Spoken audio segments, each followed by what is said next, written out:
Yeah అయితే ఒక big breaking చూస్తున్నాం. లోక్సభ ఎంపీ బరిలో కేటీఆర్ నిలబడబోతున్నట్టు మనకైతే సమాచారం వస్తోంది. సికింద్రాబాద్ లేదా మల్కాజ్గిరి రెండు నియోజకవర్గాల్లో ఏదో ఒక పార్లమెంట్ సెగ్మెంట్ నుంచి కేటీఆర్ పోటీ చేసేటువంటి అవకాశాలు ఉన్నట్టు మనకైతే తెలుస్తూ ఉంది. ఎందుకు అంటే ఆయన గెలవడానికి చాలా అనువైనటువంటి ప్లేస్ ఏంటంటే హైదరాబాద్ సంబంధించినటువంటి ప్లేసెస్లో ఎక్కడైనా గెలవగలుగుతాడనేటువంటి నమ్మకం ఈరోజు కేటీఆర్కు ఉండడమే కారణం. దానికి తోడు గతంలో జరిగినటువంటి అసెంబ్లీ ఎన్నికల్లో హైదరాబాద్లో చాలా వరకు ఒక ఇబ్రహీంపట్నం తప్ప అదేవిధంగా మిగతా చోట్ల బీఆర్ఎస్ పార్టీ మెజారిటీ సీట్లు గెలవడం జరిగింది వాస్తవంగా. సో దీనిలో భాగంగా హైదరాబాద్లో బీఆర్ఎస్ పార్టీకి పట్టు ఉంది కాబట్టి నేను పోటీ చేస్తే గెలిచే అవకాశాలు ఉంటాయనేది కేటీఆర్ యొక్క అంతర్మదనం అని మనకైతే తెలుస్తూ ఉంది. అయితే కేటీఆర్ గతంలో మనం చెప్పడం జరిగింది జహీరాబాద్ నుంచి హరీష్ రావు పోటీ చేయబోతున్నాడు, అదేవిధంగా మెదక్ నుంచి కేసీఆర్ పోటీ చేయబోతున్నటువంటి దాంట్లో మనకు ఆల్రెడీ ఒక కథనం కూడా చేయడం జరిగింది వాస్తవంగా. సో ఇప్పుడు లోక్సభ బరిలో కూడా కేటీఆర్ ఉంటున్నాడు అనేది చాలా వరకు మనకు వస్తున్నటువంటి సమాచారం. అయితే దీని వెనకాల ఎందుకు కేటీఆర్ కానీ హరీష్ రావు కానీ కేసీఆర్ కానీ ఈ ఉద్దండులు ఎవరైతే ఉన్నారో బీఆర్ఎస్ పార్టీని కాపాడేటువంటి కల్వకుంట్ల కుటుంబం ఏదైతే ఉందో వీళ్ళు ఎందుకు లోక్సభ ఎంపీలను టార్గెట్ చేయబోతున్నారు అనడానికి నేను మీకు ఒక అనాలిసిస్ ఇచ్చేటువంటి ప్రయత్నం చేస్తాను మిత్రులారా. అయితే 2023 మొన్న జరిగినటువంటి ఎన్నికల తర్వాత బీఆర్ఎస్ పార్టీ ఈరోజు అధికారాన్ని కోల్పోయి ప్రతిపక్షంగా నిలబడడం జరిగింది వాస్తవంగా.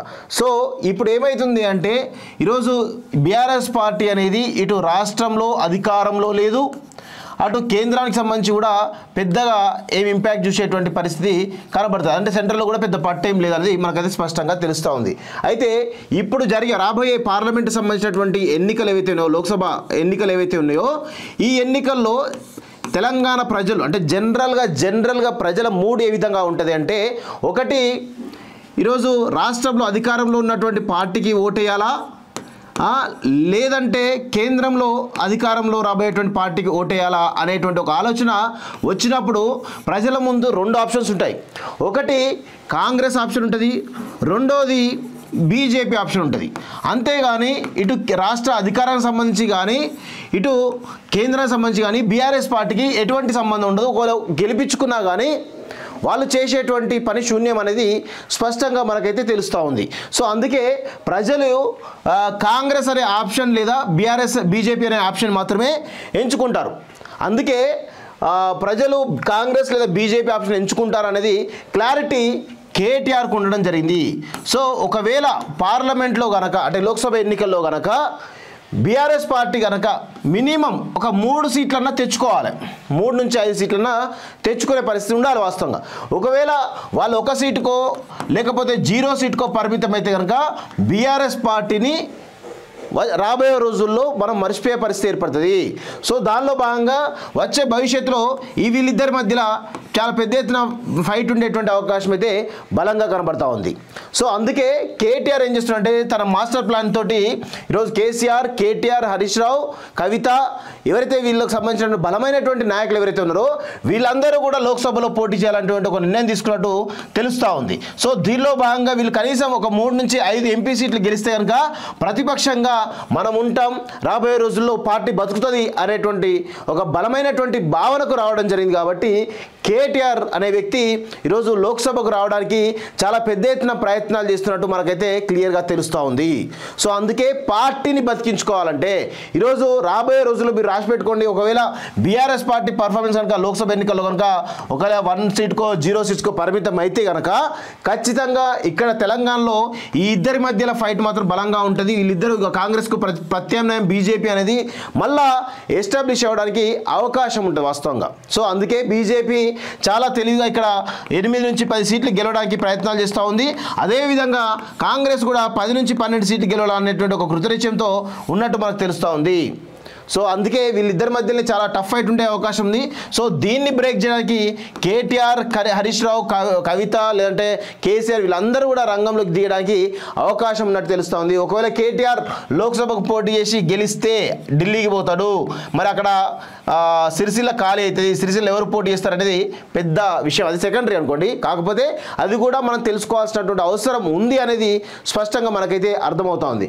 సో ఈ విధమైనటువంటి ఈక్వేషన్ మనకు కనబడతా ఉంది. కాబట్టి సో మొత్తానికైతే బీఆర్ఎస్ పార్టీ మనుగడను కాపాడుకోవడానికి కేటీఆర్ చాలా పెద్ద ఎత్తున తన రాజకీయ భవిష్యత్తును కూడా రిస్క్ చేస్తున్నాడు అనేది స్పష్టంగా మనకు అర్థమవుతుంది. మరి ప్రజలు ఆదరిస్తారా, తిరస్కరిస్తారా? ఎందుకు అంటే సికింద్రాబాద్ నుంచి కిషన్ రెడ్డి పోటీ చేయబోతున్నాడు బీజేపీ నుంచి, మల్కాజ్గిరి నుంచి ఈటల రాజేందర్ లేదంటే ఇంకొక వ్యక్తి ఎవరు అనుకుంటున్నారు. మరి వాళ్ళిద్దరిలో ఎవరికో ఒకరికి వచ్చేటువంటి అవకాశాలు అయితే ఉన్నాయి వాస్తవంగా.